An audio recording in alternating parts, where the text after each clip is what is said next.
Icyaha ni uburyohe. Kwa Yesu ni uburibwe, inzoga iraryoha.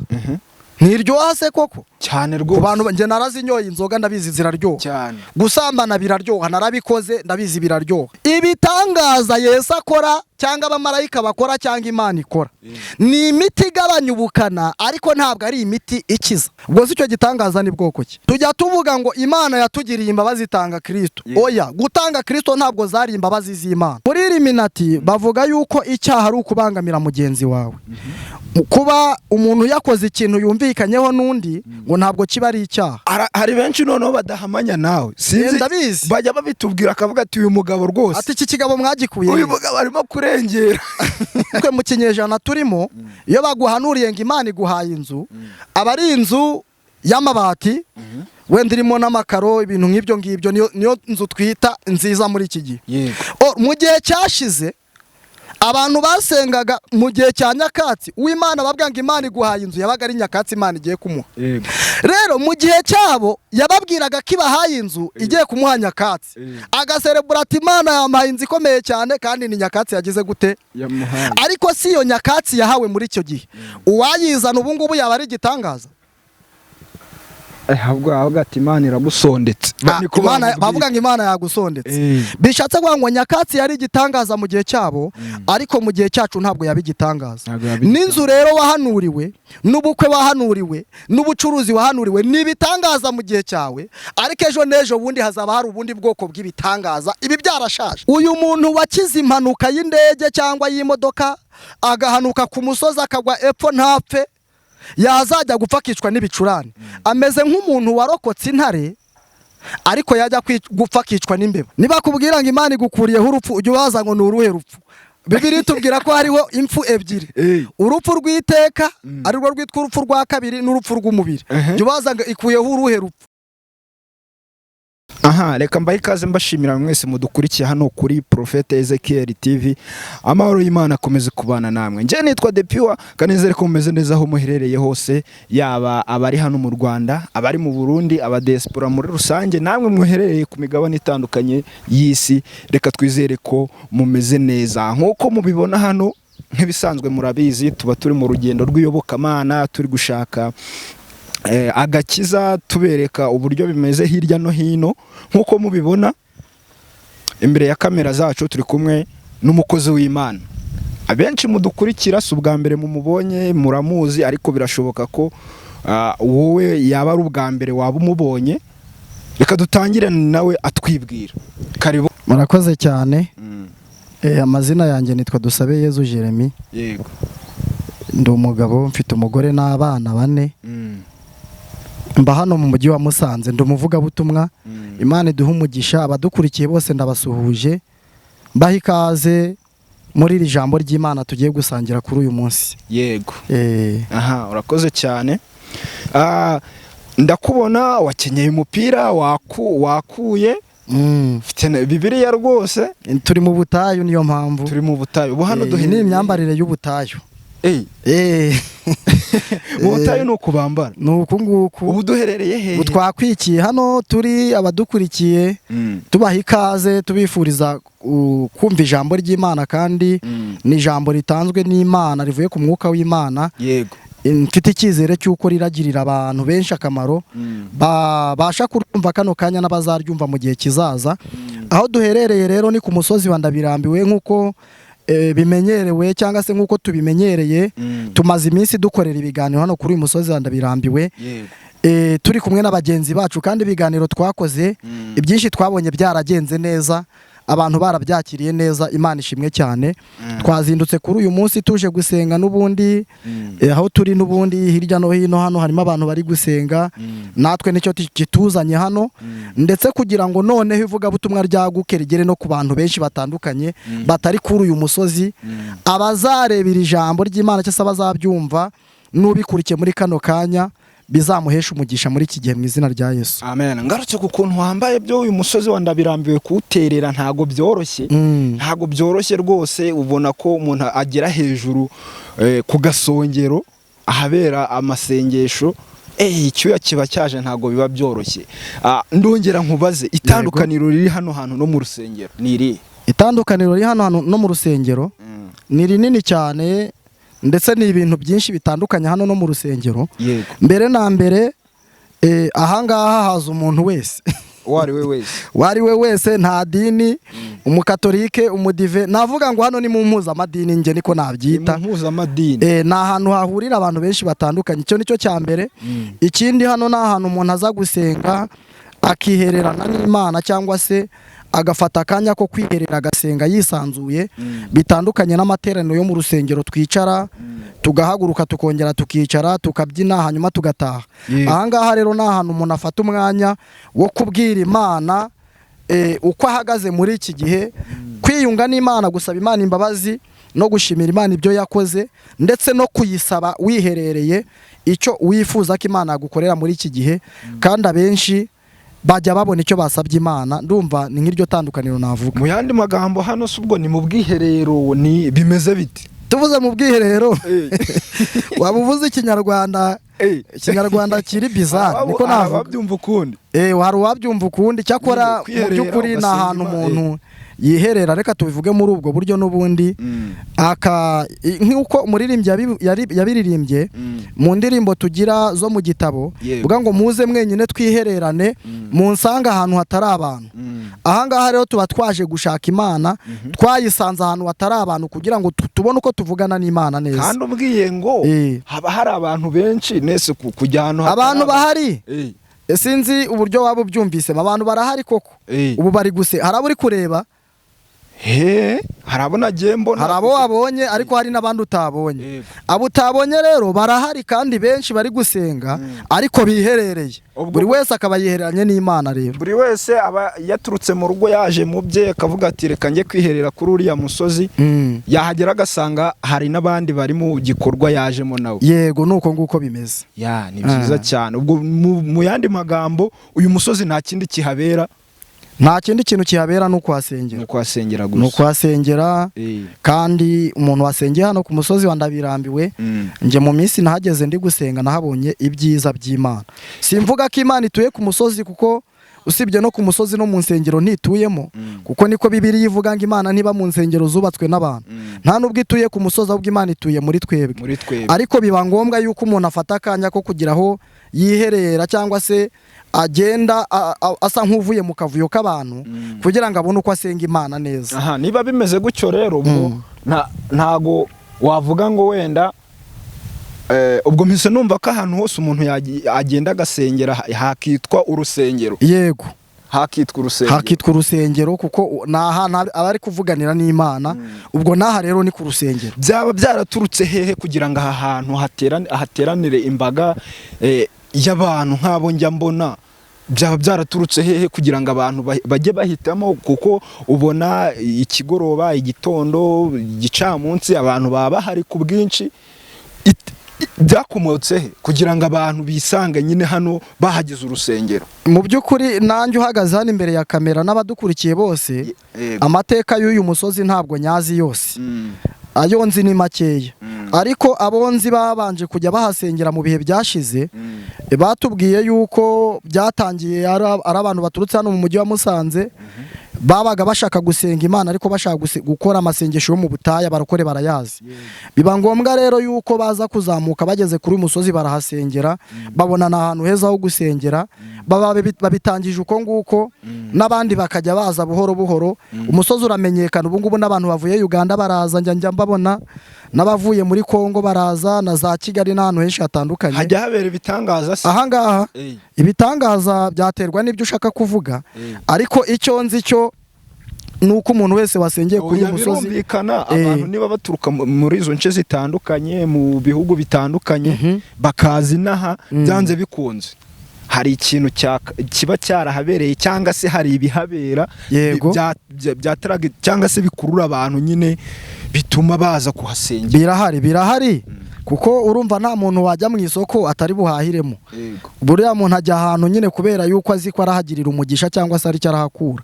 Hari abantu baza hano barwaye, nk'ubu ngubu nko mu minsi ishize, hashize nk'ibyumweru 2, hari umudamu twasenganye kuri uyu musozi aduha ubuhamya ko yahaje arwaye indwara bita urushwima, yarabyimbye inda yuzuye amazi, yaragiye kwa muganga, abaganga baramubwira ati kukuvura ati tuzatukuvoma amazi mu nda ariko n'ubundi byanga gukira.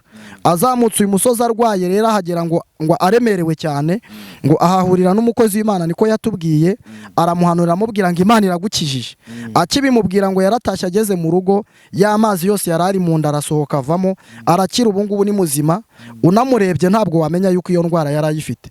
Bishatse ngo icyo ni kimwe mu bitangaza twavuga byabereye hano. Ariko ibyo ngibyo no mu rusengero bibaho, naho birahaba, mu nsengero bibaho, yego ahantu hose birahaba. Ndashaka kumenya hano icyo harusha mu rusengero cyangwa se nyine kubigereranya no mu rusengero ubundi birangana. Ndagusubiza muri ubu buryo.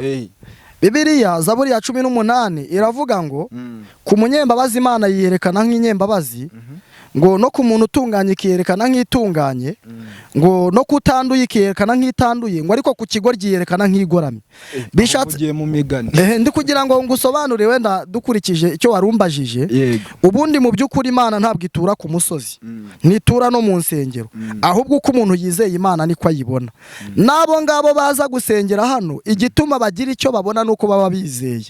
Uramutse uje utafite kwizera nta kintu wabona.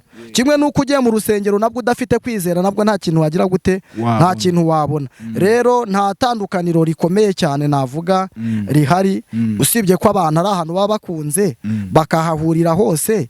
Itandukaniro nakubwiye nuko bahahurira amadini menshi atandukanye, umuntu wese akumva arahisanze kandi agasenga Imana ikamusubiza. None se ubwo haba hari umuyobozi waho cyangwa buri wese ariyobora? Ahangaha nta bishop, nta padiri, nta shehe uba ahangaha. Ahangaha buri muntu wese aza, navuga umushumba waho navuga ngo ni Yesu. Urakoze cyane. Aho narimbajije nigije nkana kuko wari wavuze ko buri wese aturuka mu rugo aje mu bye muri gahunda ze, yaza nyine agasanga n'abandi bari muri ibyo mu gusenga, nawe bagakorana muri rusange cyangwa se nawe buri wese akamenya ibye. Yego. Urakoze cyane ku busobanuro umaze kuduha. Ndabibona rwose wambariye urugamba, wakenyeye, nakenyeye, witeguye, Bibiliya wayirambuye. Narakaye babyita kurakara, narakariye abazimu. Wabarakariye nabi. Gusa iyo umuntu ageze hano wenda afite ibimuremereye, 100% ataha yaruhutse. Yesu yavuze ijambo ryiza, aravuga ngo hahirwa uw'ibyanjye bitazagusha. Birashoboka ko umuntu yaza muri ubu butayu ibyo yazanye yataha agasanga nta cyakemutse. Birashoboka cyane. Yakoze urugendo. Birashoboka no mu gihe cya Yesu hari abantu basangaga Yesu banamwigereyeho, banahuye, banaganiriye, ariko bagataha ibibazo byabo bidasubijwe. Birashoboka rero ko umuntu yaza agataha adasubijwe. Cyakora icyo navuga, ubutayu bwongereraho umuntu mu gihe ibisubizo bitabonetse, nibura mu butayu hakura imbaraga zo kwihanganira ibihe yagize gute ahagazemo. Nuko nguko navuga, ndumva aruko nguko nasubiza. Mu yandi magambo ntago aba yizeye, aba yaje nko mu bukerarugendo. Hari n'igihe uba wizeye ukizera kontre y'ibigomba kukubaho, ubwo ngubwo niko nabivuga. Buriya kwizera se, reka mvuge kwizera kuri iryo jambo uvuze. Wemera ko buri muntu wese afite umunsi azapfiraho? Nje ndabyemera cyane. Urabyemera? Ubwo rero iyo munsi wo gupfa wageze bajya bavuga ngo nta hene ibyibuha ku munsi w'isoko, ngo nta n'urusimbuka rwamubonye. Ikiri bukubeho burya kubaho uko byagenda kose, usibye bamwe Imana igirira imbabazi ikaba yagira ibyo ukuraho, ariko hari n'ibyo dusengera ntibiveho. Ubu ntabwo ushobora gusenga ngo uvuge ngo sinzapfe, kupfa uzanapfa uko bimeze kose. Muntu dukurikiye rero, hari mbere na mbere impamvu Imana avuze ngo mujye mugira kwizera no kwihangana, nuko yari izi ko hari ibibazo bizatuzaho, bikaba ngombwa ko kubicamo kwacu ari ukubyihanganira. Nuko nguko nagusubiza ko hari abashobora kuza bagataha nk'uko baje nta cyakemutse. Kuko abantu benshi bahaza badafite amakuru y'ibihe barimo. Hari igihe umuntu aba ari mu bihe ariko watazi ngo ibimwugarije ni ibiki. Yahagera rimwe na rimwe akaba yahahurira n'abakozi b'Imana b'abahanuzi bakamuhanurira, bakaba bamubwira bati dore iyi minsi yawe ibi bihagazemo bimeze gutya, witware gutya, biragenda uko nguko. Urumva wa mugani wawe ni nk'umunzani, ni nk'igipimo aba yajemo, bisa nkaho asuzumwe akagaragazwa uwo ari we cyangwa se ibyarimo. Yego. Urakoze cyane. Icyo kinyarwanda rwose mpese ngira inyota yo kucyumva urimo kudusomera muri Bibiliya rwose. Ubu noneho naguha umwanya ukatubwira ijambo kuko ndabona witeguye rwose wifoye. ntago twatandukana utatugejejeho ijambo. Karibu rwose utugezeho ijambo ry'Imana. Mfite ijambo nibyo. Mfite ijambo nazindukanye muri iki gitondo rimfasha kandi nzi ko ryafasha n'abadukurikiye. Umuntu wese ukurikiye iki gitangazamakuru yicano nzi ko ryamugirira umumaro ku bantu bizera Imana kandi bakunda Imana. Yego. Ijambo rero mbere yuko ndivuga reka tubanze dusenge kuko ntabwo twari twasenze twe tubanje kuganira. Tubanze dusenge Imana ubundi dusome ijambo ry'Imana turiganireho mu magambo makeya. Yego. Uwiteka Imana ishobora byose. Amen. Urera kandi urakiranuka. Uri data wa twese uhoraho umubyeyi wacu w'umutabazi. Duhagaze kuri uyu musozi abantu bise Ndabirambiwe. Ntabwo tuzi umuntu wabyise ngo ni Ndabirambiwe, ntituzi n'ibyo yararambiwe ibyo ari byo. Ariko natwe twahaje kubera ko hari ibituremereye.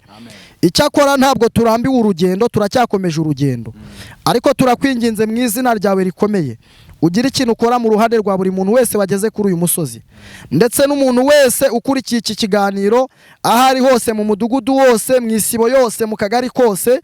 Umuntu wese uzabasha kumva kino kiganiro no kugikurikirana, aya magambo tugiye kuvugira kuri uyu musozi azamubera amagambo yo kumuhembura, amugarure mu nzira uwari utaye inzira, amusubizemo ibyiringiro uwari utaye ibyiringiro, kugira ngo Uwiteka Imana ishobora byose imbaraga zawe zamamare mu gihugu hose no ku isi hose. Urakoze kubana natwe muri iki kiganiro, Mwuka Wera akaba ari utwiyoborera mu izina rya Yesu. Amen. Murakoze cyane. Ndagira ngo tuganire ijambo ry'Imana uko mubibona. Mfite Bibiliya mu ntoki. Ijambo ry'Imana tugiye kuganira ni ijambo ryanditse mu butumwa bwiza uko bwanditswe na Yohana igice cya 11. Turasoma umurongo wa 25 tugeza ku wa 27. Imana itugirire neza cyane. Reka dusoma ayo magambo. Haranditse ngo Yesu aramubwira ati, ninjye kuzuka n'ubugingo, unyizera naho yaba yarapfuye azabaho, kandi umuntu wese ukiriho unyizera ntazapfa iteka ryose. Mbese wizeye ibyo? Aramusubiza ati, ye databuja, nizeye yuko uri Kristo umwana w'Imana ukwiriye kuza mu isi. Amen. Haleluya, haleluya. Aya magambo ni amagambo Yesu yavuganye na mushiki wa Lazaro mu rugo rw'i Betaniya iwabo wa Lazaro, aho babwiye Yesu ngo inshuti yawe Lazaro irarwaye. Haleluya. Aba bantu bari inshuti ya Yesu mu buzima bwabo bwa buri munsi. Babanaga na Yesu, bagasangira, bakirirwana, bagasengana, bakagendana. Ariko haza kubaho ikibazo ko Lazaro arwara kandi ari inshuti ya Yesu. Bijya bishoboka ko umuntu yaba ari inshuti y'Imana ariko agahura n'ikibazo. Abantu badukurikiye ndetse n'abaraha kuri uyu musozi bari kumva kino kiganiro, birashoboka ko Imana yabikwemera ariko ugahura n'ikibazo.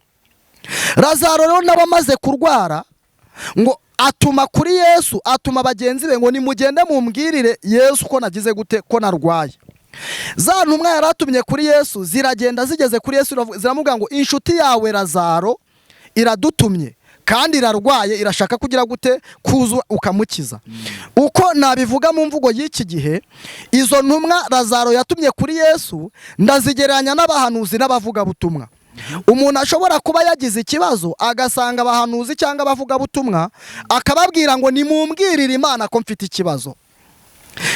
Abo bahanuzi mbageranya n'intumwa Lazaro yatumye kumubwirira Yesu. Noneho izo ntumwa koko ngo ziragenda, ngo zibwira Yesu ngo inshuti yawe Lazaro agize gute, ararwaye. Yesu agiye kubasubiza, arabasubiza ngo mugende mumubwire ko iyo ndwara atari yo kumwica. Hari igisubizo Imana igitanga, ukayisenga uri kwibwira ngo Mana bimeze gutya, Imana ikagusubiza ngo humura, ibyo ngibyo urimo ntabwo ari byo kukwica. Ariko ahantu bitangaje muri iri jambo, nubwo Yesu yabasubije akavuga ngo iyo ndwara si yo kubica, baragiye bagera mu rugo babwira Lazaro, baramubwira ngo Yesu inshuti yawe aratubwiye ngo iyo ndwara urwaye si yo kukwica. None ko byageze nyuma gapfa, nicyo ngiye kuvugaho. baragiye bamaze kubimubwira. Lazaro we buriya navuga tubivuge mu mvugo y'iki gihe, niba yari yagiye kwa muganga bamuhaye ibinini buriya yahise abijugunya. Haravuga ati Yesu yavuze ko indwara itazagira gute, itazanyica. Arambika hasi imiti yose ashyira hasi kubera ko yari afite kwizera. Ibi biratugarura kuri rya jambo warumbajije ngo mbese umuntu wese ugiye gusenga ibyo yari ari gusengera arabibona. Birashoboka ko umuntu yizera Imana ariko kwizera yagize ntibibe nk'uko yabishakaga. Kandi kwizera kurema, kwizera ntabwo kurema. Gute se? Iryo jambo nta n'ahantu ryanditse muri Bibiliya. Njya numva ariko abantu bavuga ngo bararivuga. Kwizera ntabwo kurema, ahubwo kwizera kurahishura. Oya, no kwizera ngo kurakiza. Kurakiza yewe. None se Lazaro niba yari yizeye akavuga ati ubwo ari Yesu bivuze, birashoboka ko wenda nkuko wari ubivuze yaba yari ku miti wenda akavuga akayireka. Ndizeye Yesu arabikora. Tugiye kureba situasiyo zabaye kuri Lazaro. Byagenze bite Lazaro yizeye ati ndakize? Byagenze bite? Abari baje kureba Yesu bamurebye aribwo Lazaro agifatwa. Na Yesu nawe atanga igisubizo yagitanze avuga ngo iyo ndwara si yo kumwica. Bagenda bari kumubwira ati humura nubwo indwara yagufasha ariko ntabwo uzapfa. Nyamara ikintu giteye ubwoba ari ryo rya jambo rivuga ngo hahirwa uw'ibyanjye bitazagusha. Lazaro bamara kumubwira iryo jambo ngo ntuzapfa yarushijeho kuremba. Ava ku rwego rwo kuremba ajya ku rwego rwo gupfa. Ubwo se ava ku rwego rwo gupfa ajya ku rwego rwo kubora arananuka. Ubwo se niba yari yizeye aba yarageze ahapfa. Nibyo tugiye kureba. Nta kwizera yari afite ubwo. Twari guhari. Ahubwo kwizera kumeze gute? None se reka nkubaze. Yego. Hari abantu Yesu yagiye akiza kababwira ati bagire kwizera barakira. Yego. Ni ukuvuga ngo ntago bigaragare ko bari bose, urugero nko ku kidendezi uriya murwayi wari umaze imyaka 38 hano. Yego. Yagize kwizera, sibyo? Yatagira kwizera ntago aba yarakize. Yego. Bigaragare ko hariya nyine kwizera kwari gufite imbaraga mu kumufasha gukira. Noneho ubwo Lazaro nta kwizera yagize. Ugiye gutuma rero nguhishurira ikindi kintu. Niba navuga ngo gisekeje, niba navuga ngo sinzi ukuntu nabyita. Uzi yuko uriya murwayi wari umaze imyaka 38 yizeye Yesu agakira, ariko nyuma n'ubundi akongera agapfa. Byabaye ubwo aho ntago nahakana bitewe nuko nyine ubu tugiye kumushaka twamubona ntago wamubona, yarapfuye. Bishatse kuvuga ngo kwizera ko muri ubu buzima tujya tukugira hakagira ibintu bihinduka mo gakeya, ariko n'ubundi urupfu ruracyahari rudutegereje. Yego. Urugero, Yesu yahumuye impumyi yitwa Barutolomayo. Amaze kumuhumura, amaze gukira, Barutolomayo yaramukurikira. Ariko ubu tugiye ariko ntabwo twahamusanga, nawe yarapfuye. N'uyu Lazaro turi kuvuga nawe Yesu yazuye. Tugiye i Betaniya ntabwo twamusanga, yarongeye arapfa. None se aho nkahita nkubaza wenda tujyanye n'ibijyanye n'ubuhanuzi bw'iki gihe. Aho ngaho nshaka kugira ngo umara abantu amatsiko cyangwa se bamenye uko biba bimeze. Niba umuhanuzi akubwiye ati Imana igukuyeho urupfu, biba bivuze ko bizagenda bite? Bivuze ko bizagenda gute? Turavuga Imana ni ibintu biri temporere. Ibintu biri temporere kuntu nabivuga ni ikintu cy'umwanya muto. Wenda uyu munsi muri uku kwezi abantu bari bapanze kugukubita umuhoro, Imana iragukiza. Wenda dufata urugero kuri Pawulo. Pawulo yarohamye mu nyanja, Imana imukiza mu nyanja. Ntiyemera ko apfira mu nyanja. Nyamara agiye gupfa, aho yapfiriye yapfuye bamuciye umutwe. Icyo kintu wacyumvise? Hari agakiza rero katuzuye kaboneka mu bitangaza. Nge mboneraho kubwira abadukurikiye muri iki gihe, mwe gukurikira ibitangaza gusa, mushaka agakiza nyagakiza kuzuye. Ibintu by'ibitangaza ukuntu nabigereranya muri iki gihe, nabigereranya n'imiti igabanya ubukana, ariko ntabwo ari imiti ikiza. Subiramo neza. Bantu mudukurikiye munyumve neza. Turi kuganira ijambo ry'Imana. Kandi nge narahiye ko ntazigera mbeshya abantu mpagaze imbere. Ubu ngubu ndi kuvuga ubutumwa buzumvwa n'abantu benshi. nuri kubwumva muri aka kanya si wowe wenyine uri kubyumva, hari n'abantu benshi bazabyumva batandukanye. Sinzigera noshya abantu. Ibitangaza Yesu akora cyangwa abamarayika bakora cyangwa Imana ikora ni imiti igabanya ubukana, ariko ntabwo ari imiti ikiza. Naguhaye urugero kuri Lazaro yazuye ariko akongera agapfa. Kuri Barutolomayo yahumuye akongera akagira gute agapfa. Yije mu nyanja yajya gupfa agapfa bagize gute bamuciye umutwe. Uti agakiza cyangwa se gukurirwaho urupfu ni imiti igabanya ubukana ariko si imiti ikiza. Yewega Kinyarwanda nuko bimeze, niko bimeze, nuko nguko bimeze. Umuntu wese wize amasezerano duhabwa kugira ngo umenye ukuntu amasezerano dukwiriye kubyitondera. Ubu ngubu twe mu kinyejana turimo, iyo baguhanuriye ngo Imana iguhaye inzu, aba ari inzu y'amabati wenda irimo n'amakaro, ibintu nk'ibyo ngibyo, niyo nzu twita nziza muri iki gihe. Mu gihe cyashize abantu basengaga mu gihe cya nyakatsi uw'Imana babwira ngo Imana iguhaye inzu, yabaga ari nyakatsi Imana igiye kumuha. Rero mu gihe cyabo yababwiraga ko ibahaye inzu igiye kumuha nyakatsi, agaserebura ati Imana yampaye inzu ikomeye cyane kandi ni nyakatsi yagize gute yamuhaye. Ariko si iyo nyakatsi yahawe muri icyo gihe. Uwayizana ubu ngubu yaba ari igitangaza. Ahubwo ati Imana iragusondetse.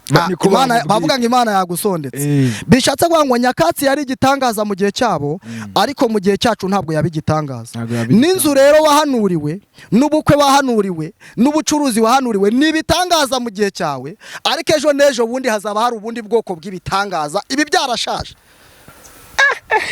Ntabwo byumvise se? Naho bibera imiti rero igize gute igabanya ubukana. Ubwo mu yandi magambo nukurema icyizere. Nukurema icyizere. Noneho icyo nabwira abantu rero, ubwo twanaganiriye, turi kuganira. Ari nkawe uramutse ufite uburwayi budakira.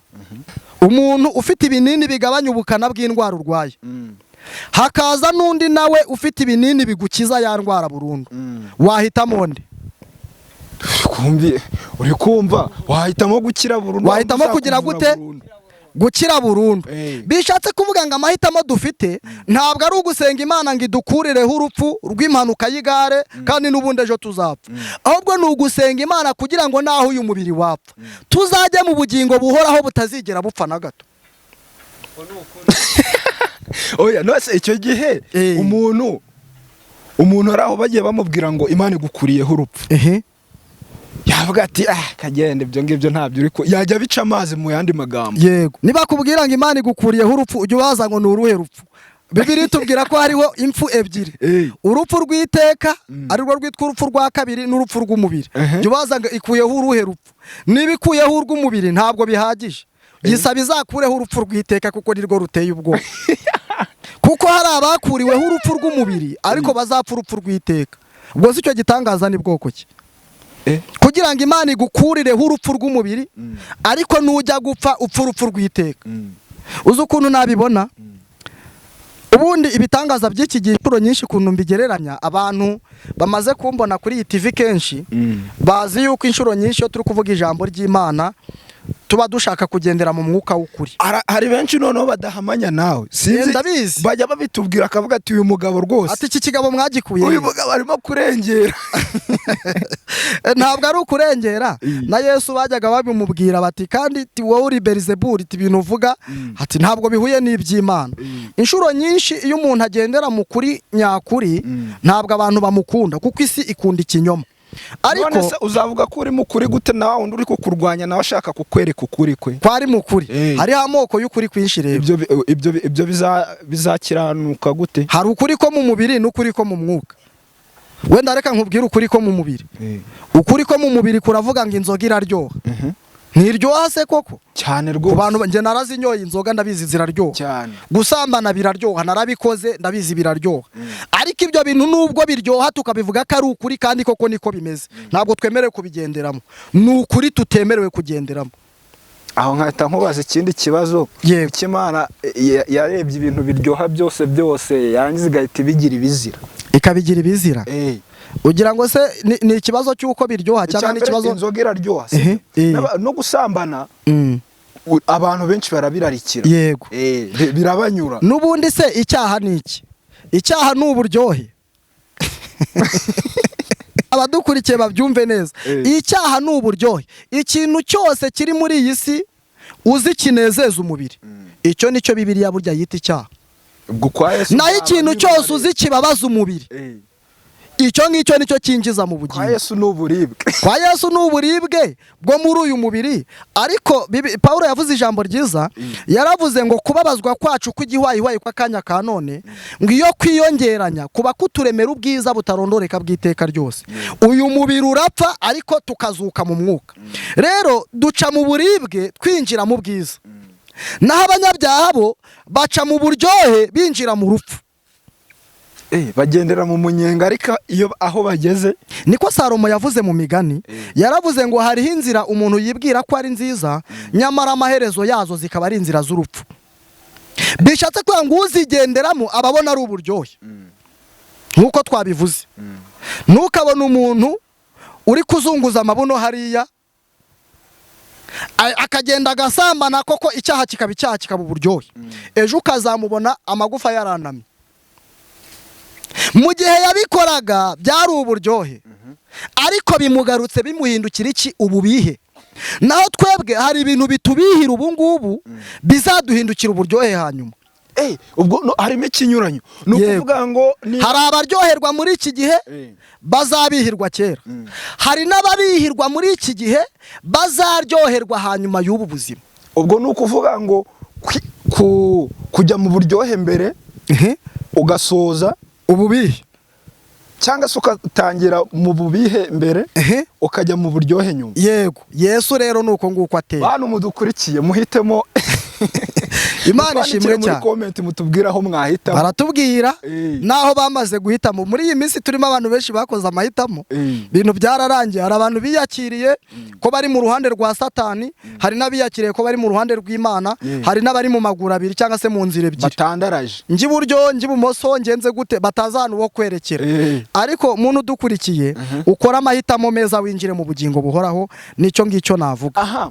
Ku kintu kijyanye wenda n'icyaha twari tugarutseho, ariko nyine twatangiranye n'ingingo yo kwizera ibya Lazaro, ariko ku kijyanye n'icyaha n'ubundi niyo tukirimo. Ku kijyanye n'icyaha hari umuntu duherutse kuganira, arambwira ati icyaha buriya nta cyaha gitoya imbere y'Imana kibaho.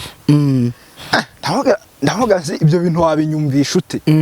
Ni gute umuntu azafata umupanga cyangwa se azica umuntu na wa wundi wenda wibye ikintu kubw'inzara, cyangwa se wa muntu watukanye ukambwira ngo abo bantu banganya ibyaha bakoze ku Mana byose birangana? Ni ku ijambo ry'Imana. Wabinyumvisha ute? Impamvu ijambo ry'Imana ribivuga gutyo ni uko icyaha kigira intambwe, hari process yo kugira ngo icyaha kibeho.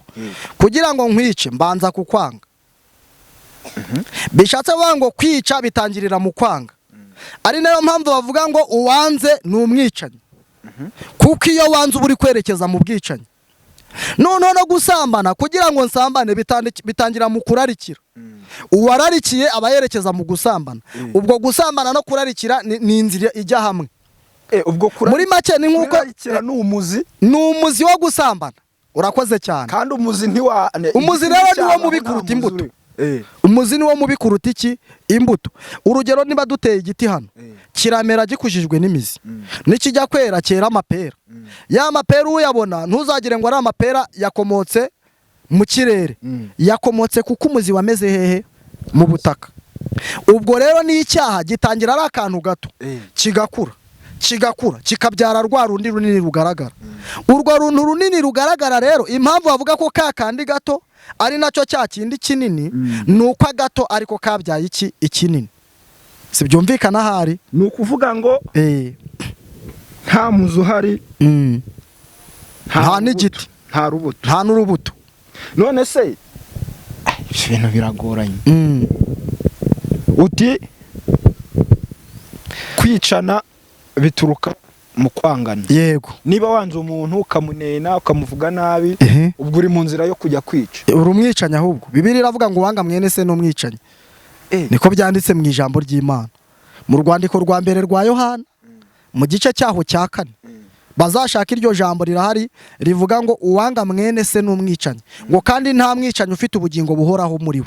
Kwanga umuntu byonyine uba wamwishe. Yego, ntago byoroshye. niyo mpamvu nta cyaha kiruta ikindi. Uwo muntu twarakomeje turaganira, ndangije ndamubaza nti ahubwo niwe wambajije.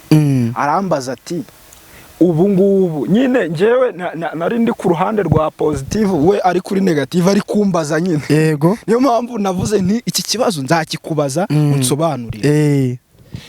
Arambaza ati umbwira ute? Nanjye ndamubwiye nti kwica no kwiba bishobora kuba bitandukanye. Mu by'ukuri no mu mategeko ya leta ntago binganya uburemere. Noneho ariko ndabubwira nti imbere y'Imana byose ni ibyaha. Arangije avuga ati se niba umuntu yishe mugenzi we, yego, undi wenda akamwiba, abo bantu imbere y'Imana, Imana nijya guca urubanza nta karengane kazabamo. Ndagusubiza muri ubu buryo. Amaraso undi yibye ikintu kugira ngo wenda abone icyo kurya cyangwa se wenda, ariko uri kumva bihabanye no kumena amaraso. Imana nijya guhana abo bantu nta karengane kazaba karimo. Nibyo ngiye kugusubiza, nagusubiza muri ubu buryo. Noneho nawe ngiye kukubaza akabazo mbere yuko ngusubiza. Yego, wewe uhamya yuko ibyaha bisumbana, siko bimeze? yego. Niba ibyaha bisumbana, ku munsi w'imperuka umuntu wibye inyama n'uwibye ibirayi bazahanwa kimwe? Kandi ibirayi n'inyama bitanganya agaciro. Imana yakabaye ishyiramo inyoroshyo. Kubera ko umuntu wibiye kurya n'uwamennye amaraso, uri kumva abantu rwose. Ngiye kukubwira ukuntu umuntu amena amaraso yibye. Gute? Nshobora kuba mfite ibiryo aribyo biri buntunge, sibyo? Noneho wowe ukaza ukabitwara, wabitwara nka buri cyo ndya ngapfa. Ntabwo uba wishe. Uba wishe mu buryo butazi. Aha, nari ngiye kukubwira rero, kera hari utuntu twajyaga tureba udufilime. Hari filime twajyaga tureba irimo muzungu witwaga ngo ni Mugwaneza, niko bamwitaga muri filime. Ntabwo nje kuvuga iby'amafilime hano, ni urugero ntanze rw'ibintu twanyuzemo. Noneho yajyaga kwica abantu akavuga ngo I will kill you a slow death. Ngiye kukwica urupfu rworoheje. Hari urupfu rero ruri direct, urupfu rwihuse, hari n'urupfu umuntu yica mu buryo bworoheje. Urwo rupfu rworoheje abantu benshi muri iki gihe nibwo navuga ngo bari kwica. Umuntu ukaba wamukorera ikintu ntapfe kano kanya akazapfashiza umwaka, ariko uwo mwaka agapfashiza umwaka, ikimuteye gupfa ari cya kindi wamukoreye kuri wa munsi. Urugero, none umuntu ugiye gusambana afite ubwandu bwa sida akanduza umuntu, wa muntu yanduje ahita apfa. Naho hashira imyaka 5 cyangwa 10 ashobora kuzapfa nyuma y'icyo gihe. Azapfa azize iki? None se ubwo hari n'ikindi kintu ntajya nkunda kumva neza. Wenda ukavuga ngo umuntu wenda abonanye cyangwa se asambanye, sinzi niba nahita mbyita gusambana, yego, n'umuntu utari umugore we cyangwa umugabo we. Ariko babyumvikanyeho, nta wahohoteye undi, nta wafashe undi ku ngufu. Ubundi byitwa ubusambanyi gute buriya? Babyumvikanyeho. Ubundi se ubusambanyi bisobanuye iki? Nje numvaga ko ubusambanyi nyine ari kwa kundi ushobora kugenda ugafata nk'umuntu ku ngufu cyangwa se ugaca inyuma umugore wa iyo systeme, iyo interpretation ukoresheje ni ya Illuminati. Bunda birimina uko nguko, ubwo ngize ngo uro muri Illuminati. Ubunda Illuminati niko babivuga. Oya, hari igihe umuntu abaza nyine kugira ngo amenye ukuri. Ndi kugira ngo ngusubize. Nako kantu uvuze, hari abatari bakazi kimwe nuko nanjye ntari nkazi. Ugiye kudusobanuramo tukabyumva neza. Muri Illuminati bavuga yuko icyaha ari ukubangamira mugenzi wawe. Kuba umuntu yakoze ikintu yumvikanyeho n'undi ngo ntabwo kiba ari icyaha, ariko mu mategeko y'Imana siko bimeze. Urugero, iyo Bibiliya ivuga gusambana ni ukwica isezerano. Ngewe mfite umugore twasezeranye ko tuzabana akaramata, nimuca ku ruhande cyangwa ajya gushaka undi nkamuharika, icyo kintu cyitwa gusambana. Uwo twahuye twaba twumvikanye, twaba tutumvikanye, icyo kintu ni ubusambanyi. Ndumva ari ubwo buryo nagusubizamo. Nuko bimeze. Nuko nguko bimeze. akoze cyane. Hari ijambo negeze gusoma muri Bibiliya ndakeka ni mu rwa mbere rw'Abakorinto ibice 6 mirongo hafi ya 20 hejuru. Hari ahantu havuga ngo nyira imibiri yacu ngo ni ingingo za Kristo. Ngo ntituri abacu ngo twigenge kuko twaguzwe amaraso y'igiciro cyinshi. Urakabuze ako kantu avuga ati uransobanurira mpita mbihuza n'ibyo ngibyo mpita numva ko ari uko bimeze. Ni ukuvuga ngo niba mfite umubiri wanjye ugomba kugengwa n'Imana. Yego. Nta nubwo ari uwawe. Abarokore babiririmba neza avuga ngo ibyo ntunze nanjye ubwanjye nibyo umucunguzi. Bishatse avuga ngo ngewe Jeremy ndi asset ya Yesu. Ndi umutungo wa Yesu ngewe. Ubwo rero Jeremy nta bwigenge afite. Sindi uwanjye reka ntabwo bishoboka. Yesu rero ni ungenga. Niba kubwiye ngo wisambana ubwo ni wisambana kandi ubyubahe kuko uyu mubiri ari kubwira ngo wisambana n'uwe. Nakubwira ngo wibeshya nakubwira ngo wikica kuko ari kubwira n'uwe ntabwo uri uwawe. Icyo gihe rero icyo mu cyongereza babyita devotion niko navuga, kwiyegurira umuntu kuba imbata y'umuntu kugira ngo ajya gutegeka. Iyo witanze kuba imbata uba witangiye no kwemera amategeko baguhaye naho yaba aruhije cyane, naho yaba busanye n'ibyo wifuza. Twebwe rero twihaye Imana ngo tube imbata z'Imana, tuba dukwiriye kubaha iby'Imana agize gute yadutegetse. Twatangiranye utubwira ku bintu bijyanye no kwizera, tuvuga kuri Barazaro, kuri uko kwizera bimeze. Yego. Dusa n'abasoreje kuri ibi ngibi bijyanye n'icyaha, utubwira umuzi w'icyaha, utubwira uko bimeze. None kwihana, iyo tuvuze kwihana, kwihana ntago ari ibintu bipfa guhita biziraho. Ndakeka ariko bimeze nabyo bigira umuzi. Nabyo ngiye kugusubiza rero. Ubwo umuzi wo kwihana kugira ngo umuntu azagere ku kwihana kwa nyako byo bituruka he? Ngiye kugusubiza kandi nasezeranyije abantu bakurikirana yica no ko nzajya mbabwira ukuri. Noneho ni rimwe na rimwe wambwiye ngo njya mvuga ibintu abantu ntibabishyikire, ninzajya mvuga ibintu ntibabishyikire bajya babyihanganira kuko niko Imana yabinyigishije. Njye mvuga ibyo Imana yanyigishije, nahishuriwe n'umwuka w'Imana. Ubundi nge namaze imyaka 8 nsoma Bibiliya, nyisoma nsenga. Ubundi uko ijambo ry'Imana Bibiliya ibigaragaza nta muntu wihana. Kwihana ntabwo bibaho, ahubwo habaho guhanwa. Yego. None si umuntu avuze ngo ngiye kwihana cyangwa se muravuga ati jya ihane. Kwihana ubu ngubu twebwe nk'abanyabyaha bene Adamu ukuntu nabigereranya, twe tubyita kwihana, ariko ubundi ni uguhanwa. Ni mwene Adamu wifata akiripotinga kwa Yesu, nk'uko igisambo gishobora kwifata kikijyana kuri ribu rwose ninjye wamaze bya bitoki by'abandi. Ni ukwiripotinga, hanyuma uwo wiripotinze akakugenera igihano. Icyo gihano akugeneye rero ni ikigucisha bugufi, kikwigisha gukiranuka, kugira ingeso nk'iz'Imana. Ni nayo mpamvu Bibiliya ivuga ngo twabambanywe na Kristo tuzukana nawe. Kuki twabambanwe? Mboneraho gukosora akantu abantu benshi bajya bagoreka bavuga ngo Yesu yarabambwe turabamburwa. Ntabwo ariko bimeze. Nta nahantu byanditse muri Bibiliya, nubishaka ntuzabibonamo. Nta hantu handitse ngo Yesu yarabambwe turabamburwa, ahubwo haranditse ngo twabambanywe na Kristo dupfana nawe tuzukana nawe. Ari nacyo cyatumye Kristo nawe avuga ngo ushaka kunkurikira yiyange, yikorera umusaraba agire gute. Kuki atavuze ngo nimushyire imisaraba hasi mbikorerere? Yaravuze ngo ni aho ngo abarushye n'abaremerewe muze munsange ndabaruhura. Kandi ngo urugendo rwo gusanga Kristo ni ukwikorera ibikuremereye nyine ukamusanga. Yego. Mukabambanwa. Mugapfana, mukababarana. Ubwo numvaga kuba yaracunguye abantu nyine ibiruhije abantu babishyire hasi nyine. Aho ngaho niho abantu bahera bakora ibyaha bavuga ngo Kristo yaraducunguye. Reka. Ubundi ubwo ugiye gutuma mvuga iki ngiki nacyo yakivuge rwose. Tujya tuvuga ngo Imana yatugiriye imbabazi itanga Kristo. Oya, gutanga Kristo ntabwo zari imbabazi z'Imana. Ni nkuko waba ufite idene urifitiye uyu muvandimwe wenda uri ku ruhande bari kutureba, ntabwo bari kumubona ariko turi kumwe n'abandi bantu. Ni nkuko waba ufite idene uriya, hanyuma uriya kanga kukubabarira, bikaba ngombwa ko ngewe Jeremy nza ngafata amafaranga nkakwishyurira, muri make nta mbabazi zamuvuyeho, ubwishyu bwatanzwe byanze bikunze, warishye. Ni nayo mpamvu Bibiliya ivuga ngo Kristo yatuguze amaraso, habayeho ikiguzi, ntabwo bwari ubuntu. Oya se, uravuze ngo Imana kuba yaracunguye umuntu ntabwo zari imbabazi, ubwo cyari ikiguzi. Ari nayo mpamvu umuntu wese utari muri Kristo, iyo utari muri Kristo uri mu Mana urarimbuka. Imana ni umufatanyabikorwa wa Yesu se? Yego.